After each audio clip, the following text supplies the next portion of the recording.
During a family gathering, my mother produces a few photos of different men. She asks me which one I want to get into an arranged marriage with. I don't choose Bradley Garvin again in this lifetime. Instead, I pull out a photo of my own and give it to my mother. It's of Terrence Garvin, the Garvin family's true leader. My mother is surprised. I've pursued Bradley for many years. After all, what she doesn't know is that I married him in my past life. However, he rarely came home. I always thought it was because he was too busy. Whenever anyone asked me about it, I took all the blame. I only discovered the truth on our 20th wedding anniversary after accidentally breaking a box he kept locked in his closet. It turned out my sister was the one he'd always loved. He never returned home because he didn't want to see me. Unexpectedly, Bradley loses his mind when I'm about to put a diamond ring on Terrence's finger on our wedding day. Chapter I ran into Bradley Garvin on the second day after the news of the marriage was announced. His friends spotted me and called out to Bradley, who was talking to someone else. "Bradley, your fiancé is here." For a moment, all eyes were on us. Bradley's brows arched as he shot me a glance impatiently. "Julia Sanderson, you had the nerve to show your face here. You had them announce the union between the Sandersons and the Garvins without my permission. Do you not value your own dignity?" I was momentarily stunned. Oh, right, I forgot that Bradley's uncle has the same last name as him, I thought. Although I had prepared myself mentally, I instinctively held my breath upon receiving the scornful look from Bradley. Then, I took a deep breath to calm myself down. "The person I'm marrying isn't you." Bradley's friends burst into fits of laughter before I could finish. They patted Bradley's shoulders. "Bradley, your fiancée is hilarious. You should tell her not to use such a lame excuse. She'll only make a fool of herself."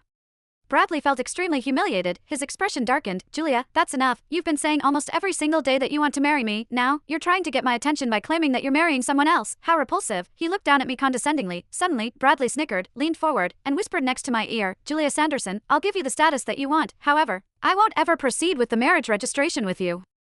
And I will never acknowledge you as my spouse." A look of surprise flashed in my eyes. In my previous life, Bradley had never expressed these thoughts before. Could it be? I pondered. Before I could process everything, I noticed how Bradley's eyes shone with excitement. I followed his gaze and spotted my younger sister, Jenna Sanderson. Jenna's eyes turned red when she saw me and Bradley standing side by side. "Bradley, I've heard of the news.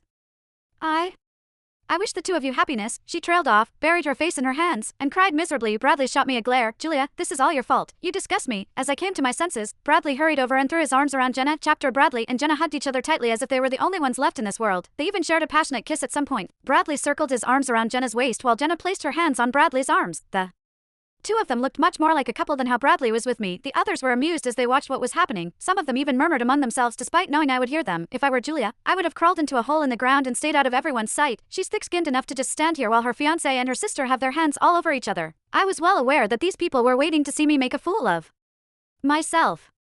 They wanted to see if I would start shouting and yelling hysterically like how I did previously just to make Bradley look at me. Bradley turned his eyes to me at that moment. He scoffed, clearly satisfied with how I did not overreact. He was about to say something, but I did not allow him the chance to. I turned around and headed out the front door. I called my driver. While I was waiting for my ride, a black car pulled up nearby. The window rolled down. It was Bradley. "Get in." I was about to reject his offer,